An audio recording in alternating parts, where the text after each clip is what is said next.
नमस्कार, मैं हूं आपके साथ अंजीत और आप देख रहे हैं किसी भी खबर का संपूर्ण विश्लेषण करने वाला शो लाई डिटेक्टर टेस्ट, जिसमें आज बात करेंगे ईरान में ब्लाइंड बम से सर्वनाश की। जी हां, मिडिल ईस्ट में ईरान और इजराइल के तनाव के बीच ब्रिटेन के एक अखबार ने बड़ा ही चौंकाने वाला दावा किया है, जिसमें कहा गया है कि इजराइल ईरान में एक ऐसा बम फोड़ सकता है जो फूटते ही ईरान को पाषाण काल में ले जाएगा। देखिए रिपोर्ट। ईरान में ब्लाइंड बम से सर्वनाश का पूरा सच।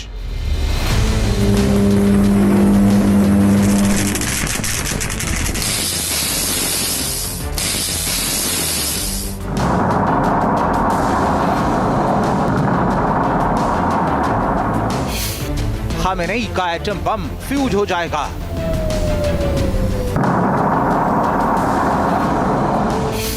रूस से मिला जेट उड़ान नहीं भर पाएगा।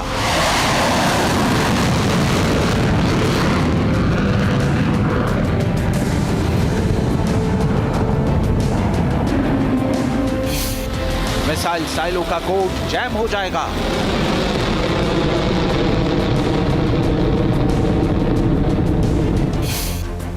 और जासूसी सैटेलाइट भी रास्ता भटक जाएगा। जब इजराइल पाषाण युग में भेजने वाला बम चलाएगा।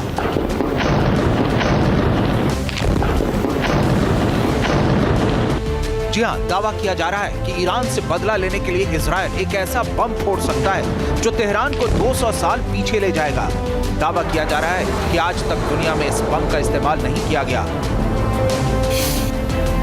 ये बम अमेरिका के परमाणु बम से भी ज्यादा खतरनाक है।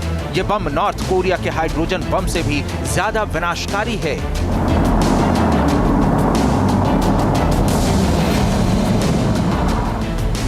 बताया जा रहा है कि इजराइल के इस बम से एक भी ईरानी नागरिक की फौरन मौत नहीं होगी, मगर ये बम एक ही झटके में ईरान को घनघोर अंधकार में धकेल देगा, जिसके बाद ईरान की 9 करोड़ की आबादी तिल तिल कर मरने को मजबूर हो जाएगी। अब सवाल यह है कि इजराइल के हाथ ऐसा कौन सा बम लग गया है? क्यों इस बम को परमाणु बम से भी ज्यादा खतरनाक बताया जा रहा है? और क्या इस बम से निपटने का ईरान के पास कोई उपाय नहीं? तो बड़े ध्यान से देखते रहिए। ब्रिटिश अखबार द संडे टाइम्स के मुताबिक इजराइल ईरान पर 1 हफ्ते के भीतर इंतकामी हमला कर सकता है और इसके लिए वो इलेक्ट्रोमैग्नेटिक बम यानी EMP दागने का प्लान बना रहा है। इलेक्ट्रोमैग्नेटिक बम के बारे में दावा किया जाता है कि ये इतना खतरनाक होता है जो दुश्मन को सदियों तक संभलने का मौका नहीं देता।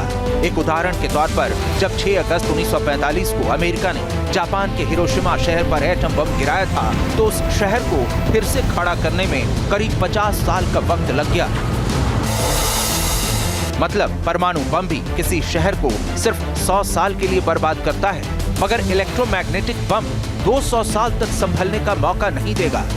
दरअसल इजराइल के जिस बम के बारे में ब्रिटिश न्यूज़पेपर ने दावा किया है, उस बम का इस्तेमाल सिर्फ एक बार ट्रायल के तौर पर अमेरिका ने किया था, जब उसने इस बम को गिराकर इराक के एक टीवी नेटवर्क को ठप कर दिया था। इसके बाद वो टीवी चैनल कभी ब्रॉडकास्ट नहीं कर पाया।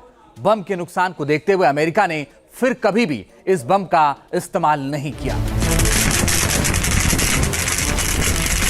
जानकारों के मुताबिक इलेक्ट्रोमैग्नेटिक बम या EMP एक ऐसा बम होता है जिसके फटने से ना तो बहुत बड़ा धमाका होता है और ना ही इसमें किसी की जान जाती है, लेकिन इसके संपर्क में आने वाले तमाम इलेक्ट्रॉनिक उपकरण बेकार हो जाते हैं। इसे आसान भाषा में इस तरह समझिए कि जहां जहां भी बिजली का इस्तेमाल होगा, इलेक्ट्रोमैग्नेटिक बम फटते ही उन तमाम चीजों को बेकार कर देगा। मसलन पावर प्लांट फेल हो जाएंगे, कारखाने अचानक बंद हो जाएंगे, बुलेट ट्रेन से लेकर मेट्रो ट्रेन तक ठप हो जाएंगी, गाड़ियां जहां होंगी वहीं बंद पड़ जाएंगी, मिसाइलें हमला नहीं कर पाएंगी, ड्रोन सिर्फ खिलौना बनकर रह जाएंगे, फाइटर जेट उड़ान नहीं भर पाएंगे, सैटेलाइट भी बिना कमांड बेलगाम हो जाएंगे, शहर के शहर अंधेरे में डूब जाएंगे, स्कूल और दफ्तरों में कंप्यूटर तक नहीं चल पाएंगे, हाथों में पकड़े मोबाइल फोन तक ठुक सकते हैं।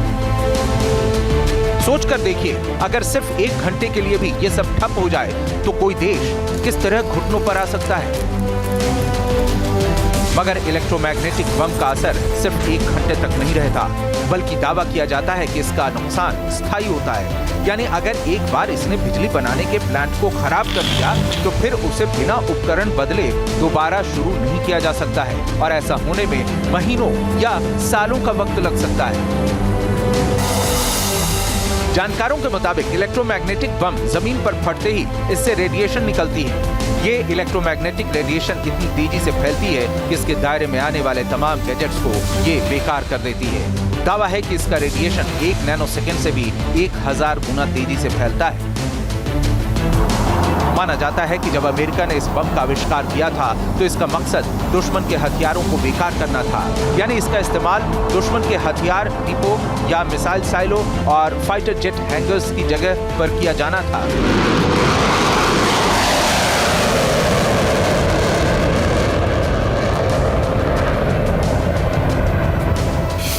क्योंकि ऐसा करने पर दुश्मन को पलटवार करने का मौका नहीं मिल पाता, जिसका फायदा उठाकर इलेक्ट्रोमैग्नेटिक बम चलाने वाला देश युद्ध में बढ़त हासिल कर लेता।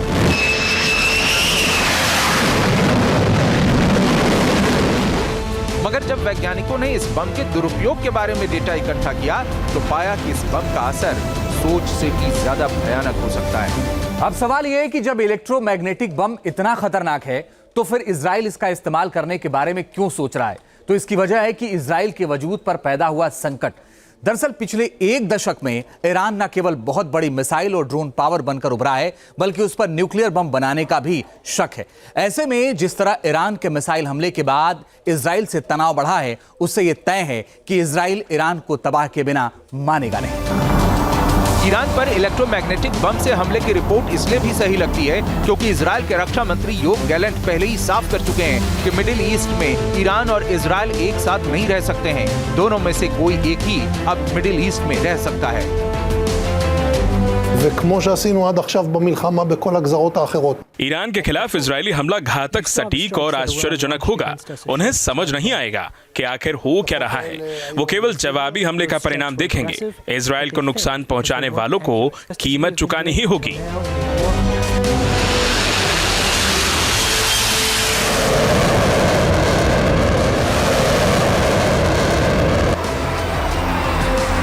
हालांकि पहले अटकलें लगाई जा रही थी। इजराइल ईरान से 2 तरीके से बदला ले सकता है। नंबर 1, ईरान के न्यूक्लियर साइट पर हमला कर दे, या नंबर 2, ईरान के शहरों पर न्यूक्लियर बम गिरा दे। पक्की खबर है कि अमेरिका ने इजराइल को ये दोनों ही तरीके चुनने से मना कर दिया है, क्योंकि अगर इजराइल न्यूक्लियर हथियारों का इस्तेमाल करता है या ईरान की न्यूक्लियर साइट पर हमला करता है तो इससे इजराइल को तमाम तरह के प्रतिबंध झेलने पड़ सकते हैं। मुमकिन ये भी है कि अमेरिका उसका साथ छोड़कर चला जाए। साफ है कि अगर अमेरिका इजराइल का साथ छोड़ गया तो फिर इजराइल के लिए मिडिल ईस्ट में ईरान से फिरना मुश्किल हो जाएगा, क्योंकि दुनिया जानती है कि इजराइल तो सिर्फ मोहरा भर है, उसके पीछे जो ताकत है वो अमेरिका की है। यही वजह है कि इजराइल एक ऐसा तरीका अपनाना चाहता है जिससे सांप भी मर जाए और लाठी भी न टूटे। इलेक्ट्रोमैग्नेटिक बम इस कसौटी पर 100% खरा उतरता है। ईएमपी वेपन्स के लिए सबसे इंटरेस्टिंग चीज ये है कि डायरेक्टली भले ही ये किसी की जान ना ले, लेकिन इनडायरेक्टली ये हजारों जिंदगियों को एक झटके में प्रभावित कर देता है। उदाहरण के तौर पर अगर किसी एक शहर के ऊपर इसका एक्सप्लोजन किया जाए तो उस शहर के तमाम इलेक्ट्रिकल, इलेक्ट्रॉनिक्स और कम्युनिकेशन सिस्टम्स बंद हो जाएंगे, एक झटके में जीरो हो जाएंगे। एक ऐसा बॉम्ब जो कि आपके आसपास के तमाम इलेक्ट्रिकल, इलेक्ट्रॉनिक्स और कम्युनिकेशन सिस्टम्स को पूरी तरह से बंद कर देता है। अब आज की दुनिया में बिना बिजली की सप्लाई के, बिना इलेक्ट्रॉनिक इक्विपमेंट के, बिना जीपीएस के, बिना कम्युनिकेशन नेटवर्क के आप रह ही नहीं सकते हैं। अगर आप सर्वाइव भी कर जाते हैं तो आप पूरी दुनिया से कट जाएंगे, और इस कंडीशन में आपको नष्ट करना दुश्मन के लिए बेहद आसान हो जाएगा। दावा किया जा रहा है कि 1 अक्टूबर को जब ईरान ने इजराइल पर 200 मिसाइलें दागी थी, तब इजराइल ने अपने डिफेंस सिस्टम के साथ साथ जैमिंग सिस्टम भी एक्टिवेट कर दिया था, जिससे ईरान की बहुत सारी मिसाइलें जैम होकर रास्ता भटक गई थी। जीपीएस सिस्टम फेल होने की वजह से कई ईरानी मिसाइलें अपने टारगेट तक नहीं पहुंच पाई थी। अगर इजराइल ऐसा नहीं करता तो उसकी राजधानी तेल अवीव में भयानक तबाही मच जाती।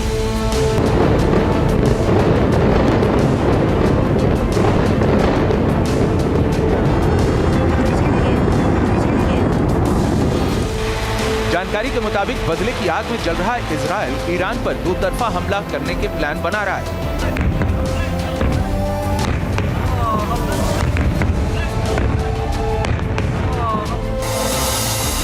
इसमें पहला प्लान है इलेक्ट्रोमैग्नेटिक बम गिराकर ईरान को घुटनों पर लाया जाए और दूसरा प्लान है कि जब ईरान पलटवार करने की स्थिति में ना हो तब उस पर अपने सबसे विध्वंसक हथियारों से हमला कर दिया जाए। वर्तमान परिस्थिति में इजराइल के पास ये टेक्नोलॉजी है कि वो EMP वेपन्स का इस्तेमाल करे। अब अगर EMP वेपन का इस्तेमाल वो अगेंस्ट ईरान कर देता है तो निश्चित तौर पर ईरान के लिए एक बहुत बड़ा सेटबैक होगा। EMP वेपन्स ईरान के तमाम नेटवर्क सिस्टम को, कम्युनिकेशन सिस्टम्स को और तमाम GPS आधारित प्रणालियों को पूरी तरह से ध्वस्त कर देंगे। यानी कि फॉलो अप के तौर पर अगर इजराइल को छोटे मोटे स्ट्राइक्स भी कर दे तो ईरान पूरी तरह से घुटनों पर आ सकता है। ईरान को यह देखना होगा कि इस तरह के हमलों से वो अपने आप को कैसे बचाए, क्योंकि इनका इस्तेमाल आज तक दुनिया में कभी नहीं हुआ है। तो ये कहना भी बहुत मुश्किल है कि इनसे बचाव का रास्ता क्या हो सकता है। इजरायली हथियारों का लोहा पूरी दुनिया मानती है। इजराइल के सैन्य बेड़े में कई ऐसे खौफनाक हथियार हैं जिनका इस्तेमाल अमेरिका भी करता है। लेकिन खबर है कि ईरान के पक्के इलाज के लिए इजराइल ने 5 ऐसे हथियारों का चुनाव किया है जिसका तोड़ ईरान के पास फिलहाल नहीं है।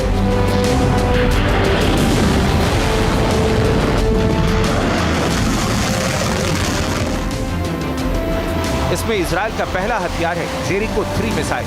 वैसे तो इजराइल जेरिको 2 मिसाइल का भी इस्तेमाल करता है, मगर जेरिको 3 इसकी ICBM है जो लॉन्च होते ही दुश्मन का हौसला पस्त करने की ताकत रखती है। करीब 30,000 किलो वजनी ये मिसाइल एक साथ कई वॉरहेड ले जा सकती है और परमाणु हमला करने में भी सक्षम मानी जाती है। दावा किया जाता है कि इसकी ऑपरेशनल रेंज 6,500 किलोमीटर है, यानी ये हजारों किलोमीटर दूर बैठे दुश्मन को भी नेस्तनाबूद कर सकती है। इजराइल के दूसरे हथियार का नाम है स्टॉर्म ब्रेकर बम।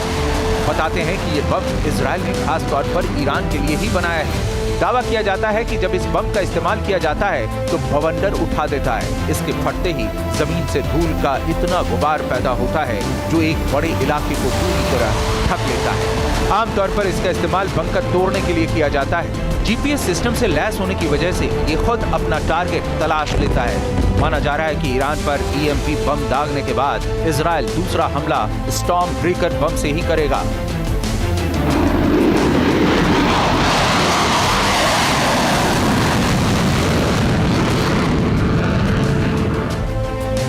इजराइल के तीसरे हथियार का नाम है आयरन बीम। इजराइल ने अपने इस हथियार का परीक्षण हाल ही में किया है, जिसकी मदद से वो किसी भी हवाई टारगेट को पल भर में नष्ट कर सकता है। ईरान के लिए इजराइल का ये सिस्टम बेहद घातक साबित हो सकता है, क्योंकि इसे UAV, रॉकेट, मोटार और लंबी दूरी की मिसाइलों का काल माना जाता है। वैसे तो इजराइल को मुख्य रक्षा कवच आयरन डोम ही प्रदान करता है, मगर इजराइल पर हो रहे चौतरफा हमलों के कारण आयरन डोम पर काफी दबाव है। इस वजह से इजराइल आयरन बीम को भी मोर्चे पर ला सकता है। हेरॉन TP लड़ाकू ड्रोन इजराइल का चौथा ऐसा हथियार है जिसका इस्तेमाल वो ईरान के खिलाफ कर सकता है। ये इजराइल का सबसे एडवांस ड्रोन माना जाता है जो लगातार 30 घंटे तक उड़ान भर सकता है। खास बात यह है कि हेरॉन TP ड्रोन 45,000 फीट की ऊंचाई तक जाकर किसी भी ऑपरेशन को अंजाम दे सकता है। ये करीब 7,500 किलोमीटर के दायरे में किसी भी टारगेट को ध्वस्त कर सकता है और इस दौरान 407 किलोमीटर प्रति घंटे की स्पीड से हमला करता है। इसके अलावा ईरान में तबाही मचाने की क्षमता रखने वाले इजराइल के 5वें हथियार का नाम है F-35 अदी। दरअसल ये अमेरिका के F-35 स्टेल्थ फाइटर जेट का ही एडवांस वर्जन है। इसमें कुछ फेरबदल करके इजराइल ने इसे महाशक्तिशाली बना दिया है, जिसके बाद ये न केवल दुश्मन के गढ़ में घुसकर हमला कर सकता है बल्कि उसका कम्युनिकेशन भी पूरी तरह ठप कर सकता है। इसकी मदद से इजराइल ईरान के विमानों और मिसाइलों को भी जैम कर सकता है। इजराइल ने इसमें कई खतरनाक मिसाइलें भी लगाई हैं। इस वजह से इसे मिडिल ईस्ट का गेम चेंजर माना जाता है। कुल मिलाकर एक बात पक्के तौर पर साफ साफ कही जा सकती है कि अगर इजराइल ईरान पर इलेक्ट्रोमैग्नेटिक बम गिराने का प्लान बना रहा है तो फिर तय मानिए कि मिडिल ईस्ट की जंग बहुत भयानक हो सकती है, क्योंकि रूस और चीन जैसे देश पहले से इजराइल को खतरनाक हथियारों के इस्तेमाल को लेकर चेतावनी दे चुके हैं। News nation. न्यूज़ नेशन अब व्हाट्सएप पर खबरों की ताजा अपडेट के लिए न्यूज़ नेशन के इस QR कोड को स्कैन करें।